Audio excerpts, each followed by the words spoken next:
Hi everyone, welcome to my new video in my Mathematics Essentials series. This video is on rationalizing the denominator. And what do I mean by that? Well, I'm referring to situations when you have a fraction and in the denominator you have a surd, okay? And whenever you have a surd in the denominator of a fraction, well, your denominator is not rational because surds are not rational.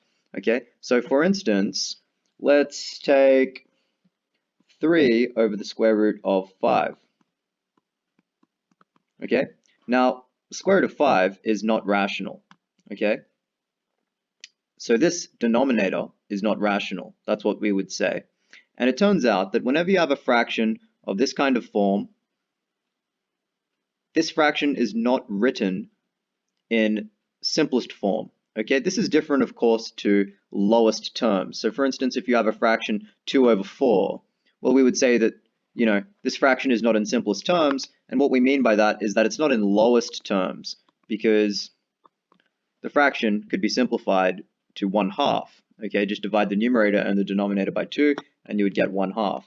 Okay, but we're talking about a different notion of what it means for a fraction to be in simplest form, and that's when you have a surd in the denominator. And whenever we have that, we are expected to rationalize the denominator. Okay, and rationalizing the denominator is just the process of multiplying the numerator and the denominator by an appropriate number so that we don't have any surds in the denominator anymore. Okay, so how might we do this? Okay, we don't want to change the value of our quantity. So we don't want to change the value of whatever 3 divided by the square root of 5 happens to equal. Okay, imagine that 3 over the square root of 5 is the answer to some problem that we just solved. Okay, if we multiply the numerator and denominator by just any old number, we could change the quantity of our answer and it won't be the answer to our problem anymore. Okay, so what number can we multiply this fraction by without changing its value? Well, an obvious choice is 1, right? But if we just multiply 3 over the square root of 5 by 1, like I'm doing here, nothing will happen. We'll still just be left with 3 over the square root of 5, and we have this surd in our denominator still. We haven't rationalized anything. Okay, rationalizing the denominator means you don't have a surd in the denominator anymore.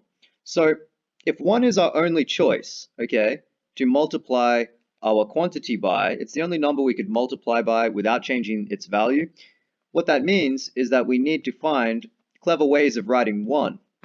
And the way we do this is by just writing something over the same thing, okay? Because remember, anything over the same thing, okay, for instance, alpha over alpha is always going to equal 1, so long as alpha is not equal to 0, okay? So alpha is non-zero, okay? So what this means is we have to pick a clever choice for our box.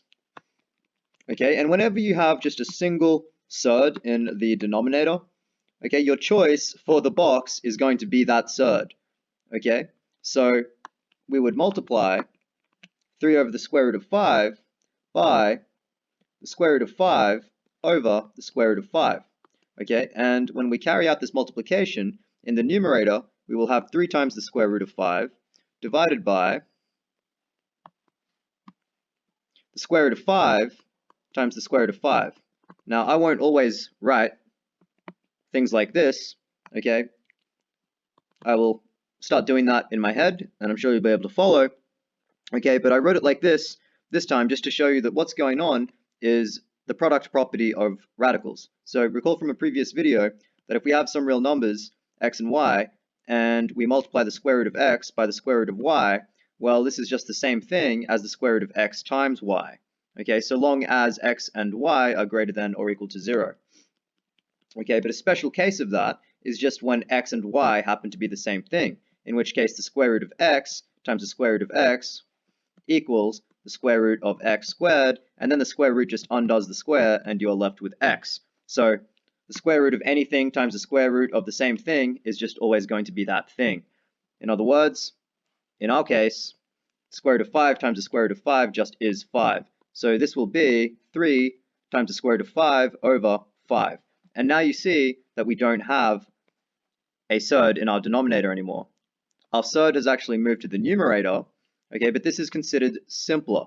And the reason why, I'll explain this in more detail later in the video, but the reason why this expression is considered more simple than this expression. Let's try that again. The reason why this expression is considered simpler than this expression is that if you want to get a mental approximation of what this quantity is equal to, it's easier to approximate the square root of 5 in your head. All right, I'll go over how to do that kind of thing later in the video. Multiply it by 3 and then divide it by 5, rather than approximate the square root of 5 in your head and then divide 3 by it. If you have a difficult number to work with, it's easier to multiply things by a difficult number rather than divide things by that difficult number, okay? So it turns out that the square root, 3 over the square root of 5 just is 3 times the square root of 5 divided by 5, okay? Let's do another example. Okay, so let's call this example 1. Okay, let's take 3 over the square root of 2. All right, we need to multiply this by something which is equal to 1. All right, whatever we multiply it by has to be equal to 1, otherwise we will change the value of the expression, which we don't want to do. Okay, and just like in the previous example, we are going to pick the surd in our denominator over the surd in our denominator of the original expression. So the square root of 2 divided by the square root of 2. This is just going to equal 3 times the square root of 2 in the numerator divided by the square root of 2 times the square root of 2 in the denominator, which is just 2. Okay, so 3 over the square root of 2 is equal to 3 times the square root of 2 over 2. Okay, it's easier to approximate root 2, multiply it by 3, and then divide by 2, because 2 is an easy number to divide things by, okay, rather than just take 3 and divide it by the square root of 2 after you have a mental approximation for the square root of 2. Okay, that's when you just want just a mental approximation of what this quantity happens to be near. Okay, so let's take a third example. And in the third example, the technique which we have been using isn't going to work. Okay, let's take 3, or let's take the square root of 3 plus the square root of 2 divided by 3 times the square root of 2 plus 2 times the square root of 3. Now, we have to multiply this by some fraction which is equal to 1, okay, so that we don't change the value of this expression here, all right? But if you were going to follow the structure of the previous examples and, for instance, just pick this denominator to be in the numerator here and the denominator here, that actually wouldn't work, okay? And rather than make this video longer than it needs to be and show you that it doesn't work and crunch the arithmetic, I'll leave that for you to do, okay? You don't need me for that. You probably don't need me at all, but you certainly don't need me for that. Anyways, it turns out that what you need to place in the numerator and the denominator of this fraction is the conjugate of this denominator. And what's a conjugate? Well, if you have some expression a plus b, okay, maybe a and b are taken to be constants, maybe they're taken to be variables, okay, the conjugate of a plus b is a minus b, okay, and vice versa. So the conjugate of a minus b is a plus b. The conjugate of a plus b is a minus b. Okay, that's what we call a symmetric relationship. Okay, so marriage is a symmetric relationship. If A is married to B, then B is married to A. If John is married to Sally, then Sally is married to John. If Sally is married to John, then John is married to Sally. Okay, if A plus B, for A plus B, A minus B is its conjugate, and for A minus B, A plus B is its conjugate. You get the idea. Okay, so we have to put in the numerator and the denominator the conjugate of this denominator here. Okay, and the conjugate of that denominator is going to be 3 times the square root of 2. It's going to be exactly the same, but you just change this plus to a minus. So minus 2 times the square root of 3. Okay, and the same thing in the denominator, 3 times the square root of 2 minus 2 times the square root of 3. Okay, and I'm going to carry out the multiplication. So what we would do is use FOIL. Okay, so that's just, I'll write things like this first. The square root of 3 plus the square root of 2. So this will be one factor multiplied by 3 times the square root of 2 minus 2 times the square root of 3. Okay.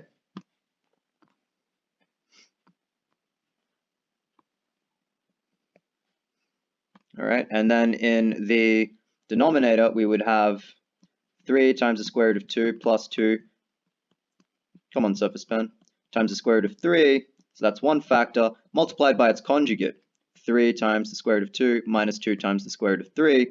Okay, and what I mean by FOIL, okay, this is an acronym that stands for first, outside, inside, last, so that's how you would multiply these. Okay, so first you would multiply the first terms of each factor, which you would add to the product of the outside terms of each factor, which you would add to the inside terms of each factor, which you would add to the last terms of each factor. Okay, so I'm assuming you know how to carry out this arithmetic. All right, so I won't sort of explain it too much, but we are going to have in the numerator 3 times the square root of 3 times the square root of 2. So that would be 3 times the square root of 6. All right, so that's the first term. The outside terms would be the square root of 3 times negative 2 times the square root of 3. Well, root 3 times root 3 is just going to be 3 by the product property of radicals. And then we have the factor of negative 2. So that would be minus 2 times 3, which is just minus 6, or negative 6, okay? Then we multiply the inside terms, so 3 times the square root of 2 times the square root of 2. All right, that's just going to be 6, positive 6. So we'll have a plus 6, and both of these terms of 6 and negative 6 will add to 0. Okay, now we multiply the last terms. We would have the square root of 2 times negative 2 times the square root of 3. Okay, that's just going to be minus 2 times the square root of 6. Okay, divided by this factor multiplied by its conjugate. Okay, and an interesting thing happens when you multiply that factor by its conjugate. Okay, when you multiply conjugates together, and as I'm sure you suspect, it's that the denominator becomes rationalized. But pay attention to how the surds disappear. And usually I wouldn't write out all of this arithmetic like I did not in the numerator, but I will write it out in the denominator so that you can see how the surds are actually disappearing. Okay, so I'll multiply the first terms. Okay, and there I would have 3 times 3, 3 times 3, which is just 3 squared. Okay, which I'll just write as 9. Okay, then root 2 times root 2, root 2 times root 2. Okay. Okay, now I'll multiply the outside terms of the factors. All right, and I would have 3 times negative 2, which is negative 6, times the square root of 2 times the square root of 3. Square root of 2 times the square root of 3. Okay. Then I would multiply the inside terms of each factor, and I would have 2 times 3, which is just positive 6, times the square root of 3 times the square root of 2. Square root of 3 times the square root of 2. I'm going to extend my fraction bar. Okay. And then I will multiply the last term of each factor. And I would have positive 2 times negative 2, which is negative 4, times the square root of 3, times the square root of 3. Okay, so now let's continue simplifying. And you can see that in the numerator, we will have, well, I'll use blue, minus 6 plus 6. Okay, so they will add to 0. And then I have, so they won't contribute anything. Okay, and then I have 3 times the square root of 6 minus 2 times the square root of 6. So 3 lots of root 6 and take away 2 lots of root 6. That gives you 1 lot of root 6. So you would just be left with the square root of 6. But what's more interesting is what happens in the denominator. So let's do that. By the product property of radicals, square root of 2 times the square root of 2 is just 2. So we're going to have 9 times 2, which is just going to be 18. Okay, then we have, by the product property of radicals, root 2 times root 3 would be root 6, and here root 3 times root 2 would be root 6. But there's no point doing any simplification here because you just have positive 6 root 6 and negative 6 root 6. So this term and this term will add to 0. So what's happened is that these surds have disappeared due to the product property of radicals. Root 2 times root 2 is just 2, so the radical disappears, no more surd. Okay, and this term is just the positive of this term. Okay, they're the same term, just with different signs. So they're going to add to 0. So there goes these surds, and there goes these surds. They disappear. All right, but what about these surds? Well, by the product property of radical, the square root of 3 times the square root of 3 is just 3. So we will be left with negative 4 times 3, which is just going to be negative 12. All of the surds in the denominator disappeared. Okay, and we are just left with something rational, whatever 18 minus 12 happens to be. Okay, I haven't even been writing equal signs. How lazy of me. Are you starting to believe that mathematicians are lazy? Okay, so now we are just left with the square root of 6 over 18 minus 12, which I reckon is 6.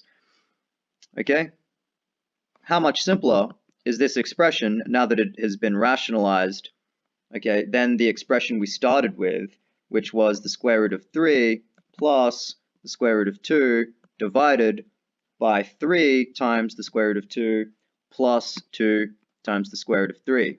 Okay, do you want to get a mental approximation of that in your head? Or do you want to try and mentally approximate this? Okay, all right, maybe you're a bit of a masochist and you want to go with this, okay? But I think most people would rather deal with this. Okay, so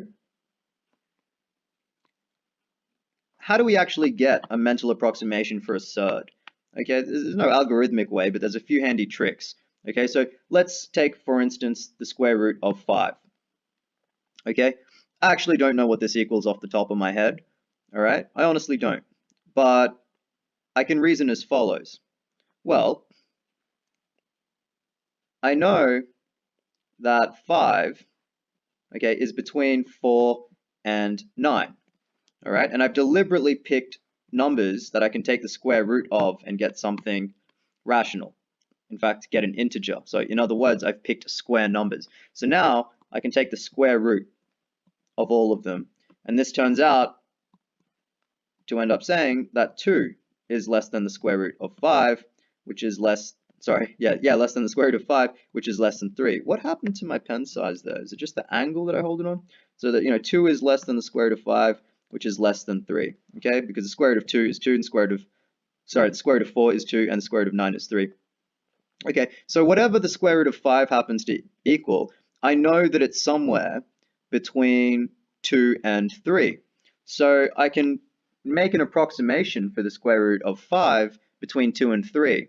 But, what approximation would I take? Would I take 2.1, 2.9?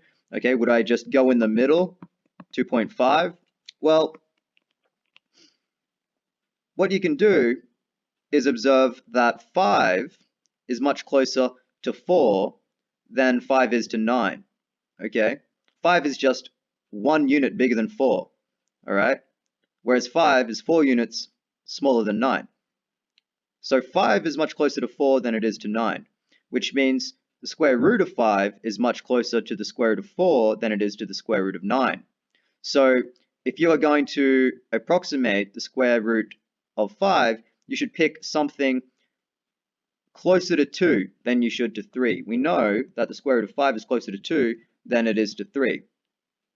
Okay? So I should pick something less than 2.5. Okay? Less than halfway between 2 and 3, because the square root of 5 is closer to 2 than it is to 3, and 2.5 is halfway between 2 and 3. So I'm going to pick 2.3. Okay? That's my approximation for the square root of 5. All right? Now, if I'm looking at, for instance, let's say 3 over the square root of 5, okay, is it easier to get a mental approximation of 3 over the square root of 5 and say that this is approximately equal to 3 divided by 2.3, or, and then try and get a mental approximation of what that is? Okay, it's something slightly bigger than 1, all right? So we can tell that, but that's because we're dealing with simple numbers. You're not always going to be dealing with simple numbers, all right? Or is it easier to rationalize 3 over the square root of 5 by multiplying by the square root of 5 over the square root of 5 and getting 3 times the square root of 5 over 5, and then saying, okay, this here is approximately 2.3, so this is approximately equal. All right, that equal sign's a bit more like an approximately equal to, okay? So, this whole numerator is roughly 3 times 2.3, okay? So 3 times 2.3 is 6.9, okay? And this is being divided by 5, okay? It's much easier, all right, to estimate that number in your head or actually calculate it in your head than it is to estimate this number in your head or actually calculate it in your head. Okay, so that's the idea behind rationalizing a denominator. That's why it's considered simpler, because it's easier to mentally approximate the value of quantities that involve surds when they've been rationalized. When they're fractions and they have a surd in the denominator, it's easier to mentally approximate them once you've rationalized the denominator. Okay, but there is an exception. Okay, and I'll explain what that exception is and why it is an exception. Okay, so the exception, what do you reckon it is? Take a guess. The exception is, bang on your table for a drum roll, please. The exception is trigonometry. Trigonometry. Okay, now why is trigonometry an exception? All right, let's say you're doing some trigonometry, all right, and let's consider like some triangle, okay, and it has side length of 1, hypotenuse, side length of root 2, and this angle here is pi over 4 radians, or 45 degrees, okay? Now, let's suppose you wanted to put this angle, or take this angle to be the argument of one of the 3 basic trigonometric functions. In other words, let's say, for instance, that you wanted to find the sine of pi over 4 radians, or 45 degrees, okay? Then you would apply your right angle triangle definition for sine, and you would say, well, sine is opposite over adjacent. You wouldn't necessarily write it. Still got the ink to shape function on. Okay, you would say that sine is opposite over adjacent. You probably wouldn't write it, but I'm going to write it. And it's not opposite over adjacent. That's what tan is. Okay, it's opposite over hypotenuse. And then, you would look at your triangle, you'd look at the angle, and you would say, well, that is the length of the opposite side, which is 1, over the length of the hypotenuse, which is the square root of 2. Okay, and the reason why it's acceptable in trigonometry to leave your answer like this rather than rationalize it, so rather than doing this, multiplying it by the square root of 2 over the square root of 2, and getting square root of 2 over 2, okay, is that when you leave your answer like this answer displays the geometric properties of the triangle, okay, because you know that sine is opposite over hypotenuse. So when you look at this answer, you know that being the sine of some angle, what's in the numerator is the opposite side length to that angle, and what's in the denominator, okay, is the hypotenuse side length of the triangle. Okay, and then you could look at the triangle. All right, you could, in fact, just with this information, you could construct the triangle. Okay, you could say that, look, I've got an angle of pi over 4 radians.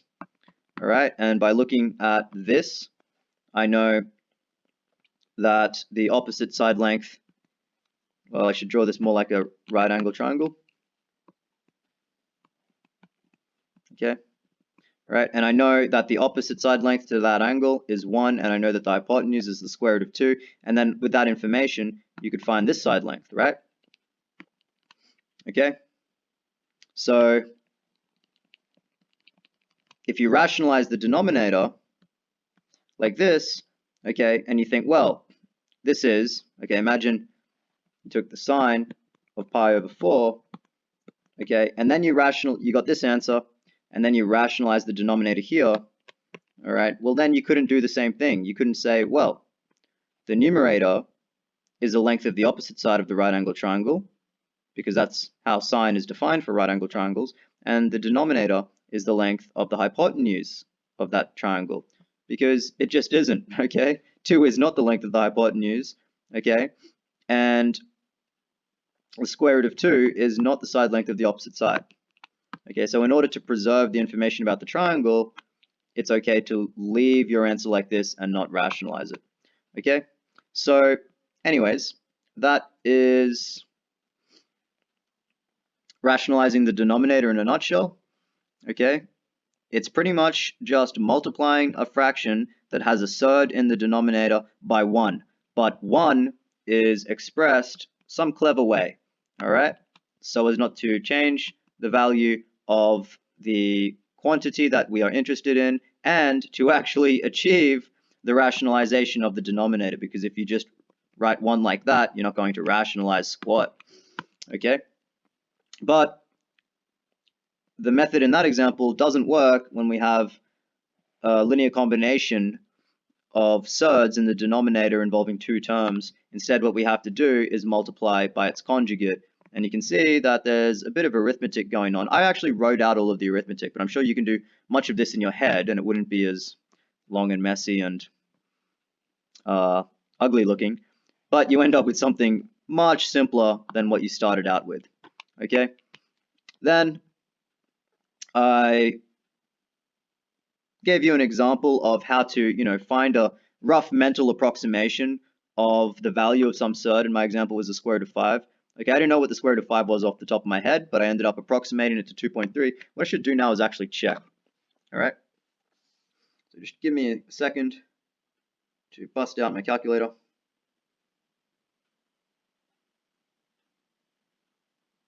Okay, the square root of 5.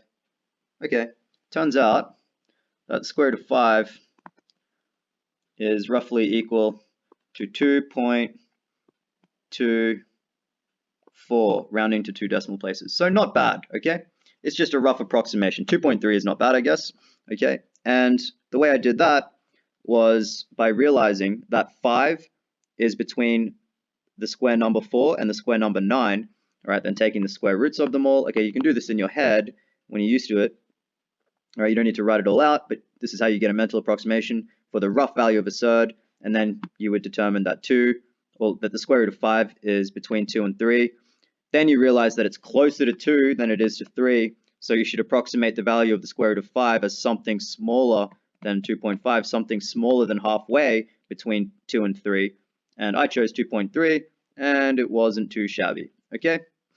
The exception, though, to rationalizing denominators is when you are doing trigonometry, and that is basically so that you can read off some geometric properties of the triangle from your answer to the trigonometric function involving some argument, which is the angle of that triangle, okay? So you're typically not expected to rationalize your denominator when you're doing trigonometry because you lose some information about the triangle. You don't really lose it. You could undo the rationalization, but that's unnecessary work, okay?